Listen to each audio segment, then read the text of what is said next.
Good morning, everyone. Good morning. It's really great to be here. As some of you might know, thealternativepress.com actually has a partnership with Seton Hall University, which we launched about a month ago, where advanced reporting students at Seton Hall are our beat reporters for South Orange and Maplewood, and a professor from Seton Hall in the journalism department is the editor for South Orange and Maplewood. It's actually a first in the nation kind of partnership like that. So it's especially exciting for me to be here today and to be here with all of you. So what's black and white and green all over? Online news publications. There's really such a low impact on the environment. In fact, if you check your newspaper online on your BlackBerry or your iPad using solar power, there's absolutely no impact on the environment. There's no trees felled. There's no ink used. There's really nothing that hurts the environment when you're publishing online. And it's a good tie-in, I think, in terms of what we're talking about here today. And with the alternative press, we're all online, so we're all green and we're all free. And what I mean by that is we're not only an all-online daily local newspaper, but we're free for everybody to use and to read. And I'll tell you a little bit about how it came about. So, and I think this is really the essence of my talk here today. I grew up in Livingston, New Jersey, and I went to Rutgers undergrad. Sorry. When I graduated from Rutgers, I actually ran for mayor of New Brunswick when I was 21. I ran as an independent in a four-way race in the general election, and I campaigned door to door, 16 hours a day. And when I did that, it was because in my time at Rutgers, what I noticed was there was really no relationship between the students of the university and the residents of the town. And there were a lot of issues that were going on that weren't being addressed, I felt, by the administration at the time. And so I was on my porch with a bunch of friends, and basically I was like, what am I going to do when I graduate from Rutgers? I thought maybe I wanted to go to law school, but I wanted to do something in between law school, and I really didn't know what I wanted to do. And one of my friends said, well, you know what, you're president of the student body here at Rutgers, you've been really involved in the community, you ought to run for mayor. And everyone laughs. And the next day I looked into it, and I said, you know what, why not? Let me try to really make a difference here in New Brunswick. And so we launched this door-to-door campaign for 6 months, 16 hours a day, door-to-door in New Brunswick. I was on streets in New Brunswick where there were shootings that took place on those streets, literally within hours of me being there. And it was a really eye-opening experience for the Jewish kid from Livingston, New Jersey, who had never seen anything like that. It really opened my eyes. But when I lost, what it also said to me was that there's really a lot of different things that you can do to help people rather than just running for office. When growing up, I think, I always saw that as the way to help people.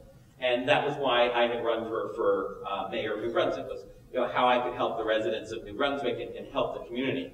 And that experience followed with me. So I went out to Stanford for law school, and I graduated, met my wife out there, and came back. And we live in New Providence, and we have a 4-year-old son. And I started working on Wall Street as a lawyer. I was doing white-collar defense and internal investigations. And I'd always been really involved in the community, but I couldn't be because I was commuting back and forth to the city, working like 18 hours a day. And I thought that was going to be my lot in life. And my friends are still doing that.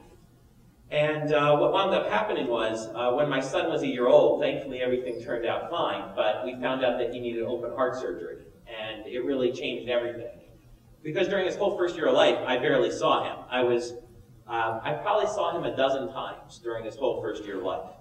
So when this happened, it really made me rethink everything. And I said, what could I do that would really help my community, where I could do something I'd really like to do, and I could actually see my wife and son? So I had been a reporter in high school and in college, and I had written a public policy column for about 8 years, weekly. And I said, you know what? I think what people really need here is they need their own objective newspaper. And an online newspaper, because the newspaper that we had in my town, and we still do, it's a weekly newspaper.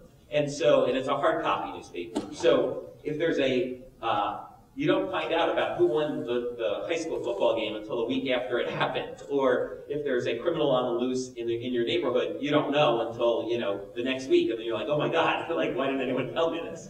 So, and so my wife and I, and the other thing about it is that the newspaper in town has a, in addition to having letters to the editor, etc., they have an opinion page by the editor. And he tells people how to vote, what to think about things. And my view is that, and this is why my wife and I started it too, we wanted to create an objective, all online, daily local newspaper, something where people could go to, get their news 24/7, and it'd be objective. And there's no editorial page. We don't tell people how to vote, how to think. You can write letters to the editor, you can write guest columns, but you'll never hear from us, our opinion, because our belief is if you give people objective, nonpartisan news and information, they can make up their own minds. They don't need me telling them how to vote or what to think. In addition, because we're online, we don't have space constraints. So people can write letters to the editor and there are no word limits. And there are no deadlines because we publish 24/7. We cover local daily news in 14 towns, everything from town council to high school sports. And as was previously mentioned, we're actually the largest independent all-online daily local newspaper in New Jersey currently. We're accredited by the New Jersey Press Association. And we started in Summit, New Providence, and Berkeley Heights. And about a month later, I quit my job to do it full-time. And people thought I was nuts because we didn't have reporters, we didn't have columnists, we had no salespeople, no advertising, we had no readers. And that was October of 2008. And I have a family, I have a mortgage and everything else. And people just were thought I had just gone nuts. But I started this all-online daily local newspaper. And today we're now in 14 towns.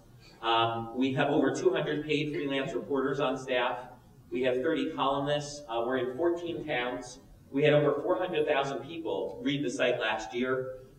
We're actually the only, one of the two only profitable all-online daily local newspapers in New Jersey. And that was when we finished our second year last year. And in addition to covering local daily news in those 14 towns, including South Orange and Maplewood now, thanks to our partnership with Seton Hall, we also have statewide sections for everything from home and garden to health and wellness. And what's really interesting about what we're doing is we're really on the cutting edge of online newspapers and online news. And I didn't know this at the time, but it turns out that the online advertising market is the hottest thing going on. It's projected to hit $36 billion this year, up from $6 billion back in 2002. And print newspaper advertising is correspondingly decreasing. And so we're really at the cutting edge of this in many, many businesses. We have over 100 advertisers now on the site. It's really just changing the world of journalism, what we're doing, and what people like us are doing all over the country. Next slide. And as you can see, with basically now into a little over 2 years, we have about 30% market penetration in all of our towns. Which, when you think about it, if you're a jeans company and you have 30% market penetration, you're pretty happy. And we still have all this room to grow as well, so we're really excited about that in addition. As I mentioned, we have the 14 towns and 10 sections. In addition to covering news, we have the letters to the editor, we have guest columns where people can write about their field, about a specific topic. We have a business directory and calendar, we have video, and we're really on the cutting edge of what's going on with this. People can submit press releases. It used to be like with my local paper, I'm in Rotary in Berkeley Heights, we can't have a local notice in our local paper without paying $200. So with the alternative press, it's not like that at all, and there's no tie-in to advertising. So people can submit press releases, guest columns, all kinds of things, and get the word out about what they're doing. And by doing that, we're building community all at the same time. And there's many, many ways to get involved with us, from stories that our reporters do to press releases, guest columns, advertising, everything like that. And basically, in terms of what we're doing, I'm just really excited about where we're at. And the message I wanted to just leave with you guys is that don't be afraid to take risks. Don't be afraid to think outside the box. Don't do what everyone else is doing just because everyone else is doing it. And, at the end of the day, what's most important? And you have to think about it for yourself. What's most important to you? For me, the most important thing is my son and my wife and my family. and how I can be with them. And the second thing that's most important to me is doing something I'm passionate about.